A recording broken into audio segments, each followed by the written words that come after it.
Yesterday, really, you wouldn't lie to me? Well, good? we're open to feedback, Yeah. criticisms. This is the first time we've ever done summits in this big and with this many resources, so you know we want to hear what you think. What I'm handing to you right now is the directions for deconstructing standards. So this is how they built this document, but it's on my website too, and I think some of you have already seen it, but the bottom line is that when you're in a position where something new comes along, a new standard, a new thing, how do I start? What does that look like? Because in building, and I'm just starting by the way, in building rubrics, you gotta break down what you think, and get a feel for exactly what you think kids need to know and understand and be able to do. And some things are kind of abstract. Especially if we're talking about social studies here and about what thinking looks like, right? So it takes a little bit of time. The other thing that I'm going to give you is something that we've worked on as a district around correlating the types of thinking that each one of the disciplines asks in their standards together. So this is a crosswalk of some biggies right now in curriculum, right? The first one is, you've probably heard of the math habits of mind. They're the original big ideas of thinking for math, they call it. And then now, the Math Common Core has what they call math practices. The social studies have the C3 framework for critical thinking. And the next generation science has what they would call their critical thinking skills. So, In addition, the new national arts standards right. have just been released. So those are available to all of us. So you need to know, this is a Sanborn working document, okay? And the reason why we're doing it is just to make some sense of the integration piece of everything, right? So what does it look like? Our critical thinking skills in social studies, how do they relate to the math practices? How do they relate to the science, next generation science? Because everyone has this, hi Jack, everyone has this idea that they're doing something, their thinking skills are unique. So we tried to build a crosswalk. So we're open to any kind of editing you may want to do in that document, because that's a working Sanborn document. A couple of questions before we get started.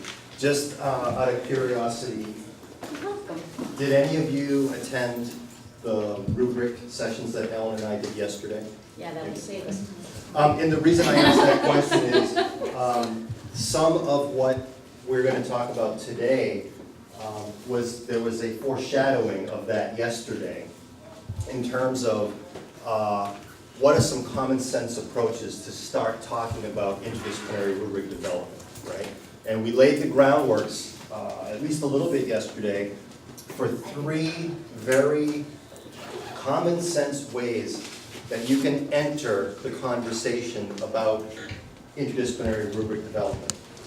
Okay, so the first relatively common sense entry point are the cross-cutting competencies that you have at your school. Now, maybe you don't have these yet. As you're developing competencies, whether it's at the early elementary level, middle level, high school level, you tend to have discipline-specific competencies. In other words, you'll have a number of competencies for your elementary science class, or you'll have 5 or 6 competencies for your high school biology class. But then there are those competencies that really fit in every discipline area. And typically when we think of these, we think of literacy type activities. Students using evidence from text to support a claim. That can be used in any content or skill area. So the first entry point, if your school has them, are the cross-cutting competencies. And if your school doesn't have them, you should know that the Common Core State Standards document has an appendix specifically for disciplines, history, science, the arts. And they are deconstructed here for social studies and science. So if you don't have the cross-cutting competencies already at your school, I would say launch right into the Common Core State Standards Appendix for the content-specific disciplines. That's where you can start to build those types of school-wide competencies that you'll pull into your interdisciplinary rubrics. So the school-wide rubrics are one relatively common sense entry point. Another common sense entry point would be the competencies that you have in your class that have natural connections to other competencies in other classes, right? So one way to look at this is to look at that column that Ellen mentioned yesterday, and she just made a reference to it today. The Deconstructed Standards that are printed in yellow, right? The deconstruction are broken down into 3 specific areas. What students should know, what they should understand, and what they should be able to do. In the color coding that we have, the to-dos are coded in yellow, okay? So anything that's in a to-do in one course that has a similar to-do in another course, perfect marriage that you should bring in, okay? So we're going to approach our conversation today around common sense integration of curriculum and rubric design.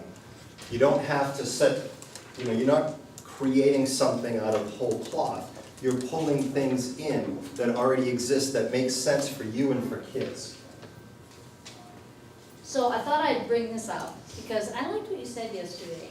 You said that we should think of competencies as a family, so there's the bigger ideas, the bigger competencies. I'm showing you, this is our district-wide currently, our work study practices down below. And the teachers in our district are going to get a copy of all of our competencies this year with your courses underneath, so you can see how it all flows and how it's a family. It's important to this work in interdisciplinary because you need to have an idea of what the competencies are in other subject areas so you can see the connections. So we've done a lot of work here and we're good to go as far as sharing now. These are our behaviors, our work study habits that we've been reporting for the last 4 years. These are the state competencies that are going to be dropped down. They're going to become a graduation requirement for students in New Hampshire. Rose referenced that yesterday, right? She said that at the September Board of Education meeting, they're going to be adopting the work study practices. These are the practices that she's talking about. She mentioned the 3 C's, right? Communication, creativity, and collaboration, and the last one being self-direction. We were very lucky that in the development of the high school, the middle school, and the elementary work study practices, which we've been using for years here, fit very nicely already under those 4 headings. We just happen to have a couple of extra ones, right? Yeah.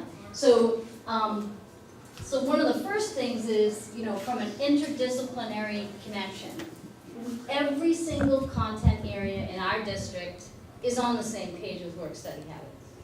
Right? So there's one thing that we're all connected by. So that we're all working on students' communication skills, their creativity, their collaboration, the self-direction. I say that because it's a great starting point for collaborating and doing interdisciplinary. The content gets a little dicier, right? It's a little bit more work. But if you can envision if your next steps, and we didn't ask you guys why you were here, which I am going to ask you in a minute. But the bottom line is, I'm a big advocate, as many of you know, of starting simple. To chunk down activities like this or challenges like this and look at them in simple terms and to work your way up a step ladder of what you want to do. To take on too much and to think you're going to do it all is really not very effective for you or for kids. So you got to go slow. And I say that because there is so much research right now, new research even, that says that the best instructional learning in schools is interdisciplinary. More than even 15 years ago when we talked about teams at the middle level and we were really pushing it. And elementary schools have continued to be interdisciplinary and to think in an integrated manner. and kids get results there, and kids make achievement gains there, and then they stall out when they get to the secondary level because that integration or that collaboration or those connections go away. The Common Core, in its core, is about college and career readiness. And what it's saying, the entire document is basically saying is, we're all working towards those too. So if you're a kindergarten teacher, you're working towards those bigger ideas of the curriculum, the ability to communicate, the ability to write, the ability to read, all those things. We're all in this together. So what Ellen is highlighting are, we've talked a little bit about a couple of the easy entry points, right? The entry points where you have cross-cutting competencies, the entry point where you have similarities in your discipline. Ellen's highlighted another easy entry point, which are your work-study practices. If you don't have those now, at some point your schools will be developing them, because as Ellen mentioned, this will be a graduation competency. Students will have to demonstrate, you'll have to track competency on those 4 areas as a graduation requirement. So Michael, who's in the room with us? I know most of these people, so, okay. Want to introduce? I think. Sure, I'm Megan Jur from Rochester. I'm the first grade teacher. Nice, good to have you. Nice one, Jackie. I'm Jackie Coffey. I'm from the middle school and I'm a technology teacher. Rachel Gort, Memorial School here in the district, grade 5 teacher. Cynthia Chatterley of Augustine, grade 5 at Memorial School. Brian Gray, the world history teacher for our 9th grade at San Juan Regional. Michelle Hannon, I teach 6th and 7th grade social studies at the middle school. And Laura Wilser, I teach ancient history, 8th grade at the middle school. So, what brought you to our workshop? Just, go back and sip your coffee, but, no one in the streets. Why are you here? What do you want to know? Because Michael and I made this decision that we could actually do a PowerPoint, and you could hear us gnaw on if you want. But interdisciplinary is basically, it's our thing. It's We what both it's taught what in we do. interdisciplinary teams. So, we thought the best thing would be that maybe if you could tell us some of the things that you're interested in learning more about or how to do, and we would go with you. Yeah. I found that teaching social studies this past year, students had a difficulty with the literacy connection that we were Yeah. making in social studies, and they separated the two, that I shouldn't have to write, or I don't need to, be specific in my writing in social studies. So I need to make that connection clear, and teaching 2 grade levels this year, it's gonna be a little bit of a challenge, so I thought.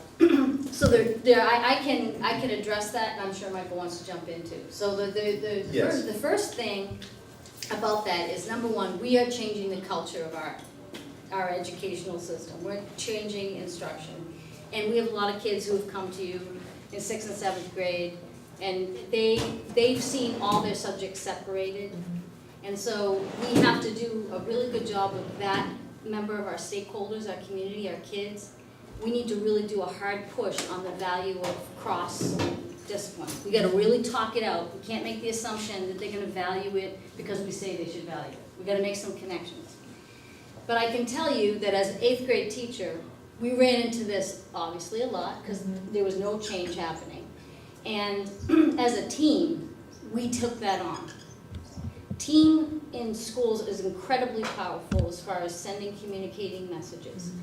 So I don't know if you remember, I'm just gonna give you what we did.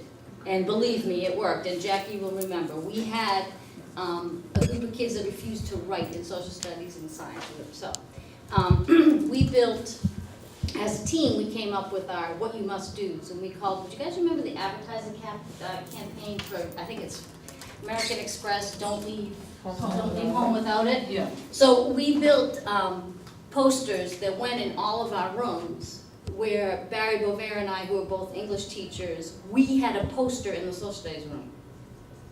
It said, what do Mrs. Bovair, Mrs. Hume Howard say about this? Don't leave class without him, right? So every time the social studies teacher had an issue, we didn't want to write, they'd say, I'm sorry, but what about about that American Express job, but right here, we're just supposed to not leave class without it, didn't your English teachers tell you that? And I know that sounds so silly and so simple, they all shut up. They just stopped. It was like we had double teamed them and they couldn't